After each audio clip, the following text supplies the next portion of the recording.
Hi everyone, welcome back. കഴിഞ്ഞ കുറച്ചു നാളുകളായി വിനീത് ശ്രീനിവാസൻ ഇന്റർവ്യൂവിൽ പറഞ്ഞ ചില ടോക്സ് ഇപ്പോൾ ട്രെൻഡിങ് ആണ്.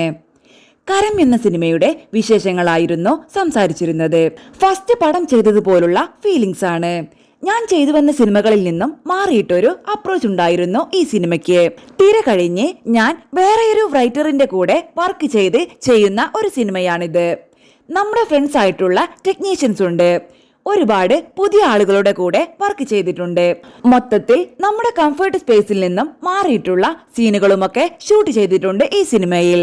ജെന്റിലി നമുക്കൊരു ജഡ്ജ്മെന്റ് ഉണ്ടാവുമല്ലോ. ഒരു സിനിമ തിയേറ്ററിക്കൽ ആയിട്ട് വരുന്ന സമയത്ത് ഇന്ന സാധനങ്ങളൊക്കെ വർക്കാകുമായിരിക്കും എന്നുള്ള നമ്മുടെ ഒരു ജഡ്ജ്മെന്റ് ഉണ്ടല്ലോ. ആ ജഡ്ജ്മെന്റ് അല്ലല്ലോ ഇതിനാവശ്യമുള്ളത്. അതാ ഞാൻ പറയുന്നത്, ഫസ്റ്റ് പടം ചെയ്യുന്ന പോലുള്ള എക്സൈറ്റ്മെന്റ് ഉണ്ടെന്ന്. ഫസ്റ്റ് പടം ചെയ്യുമ്പോൾ നമുക്കറിയില്ലല്ലോ തിയേറ്ററിൽ എങ്ങനെ വർക്കാവും എന്നുള്ളത്.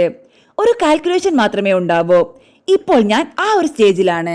എനിക്ക് തിരയുടെ സമയത്ത് എന്തായിരുന്നു വെച്ചാൽ, ദിവ്യ 7 മണിയായിട്ടും വീട്ടിലെത്തിയില്ലെങ്കിൽ പറയാൻ വയ്യ. ഇപ്പോഴും ഷൂട്ട് ചെയ്യുമ്പോൾ ഭയങ്കര ബുദ്ധിമുട്ടുണ്ട്. ചില സീനുകൾ ഷൂട്ട് ചെയ്യുമ്പോൾ അതിനേക്കാൾ ക്രൂരമായിട്ടുള്ള സീനുകൾ ആളുകൾ ഹാൻഡിൽ ചെയ്യുമ്പോൾ സിനിമയാണെന്ന് ചിന്തിച്ചാൽ മതി. അങ്ങനെ ചിന്തിച്ചിട്ടാണ് അത് ചെയ്യേണ്ടത്, അല്ല എന്ന് ഞാൻ പറയുന്നില്ല. എനിക്ക് ചില സാധനങ്ങൾ ഷൂട്ട് ചെയ്യുമ്പോൾ പെട്ടെന്ന് തീർക്കണമെന്നുള്ള മൈൻഡായിരുന്നു. അതിങ്ങനെ കണ്ടുകൊണ്ടിരിക്കാൻ ബുദ്ധിമുട്ടായിരുന്നു. എനിക്ക് ഭയങ്കര ബുദ്ധിമുട്ട് തോന്നിയ ചില സീനുകൾ പോസ്റ്റിൽ ഞാൻ കട്ട് ചെയ്ത് കളഞ്ഞു.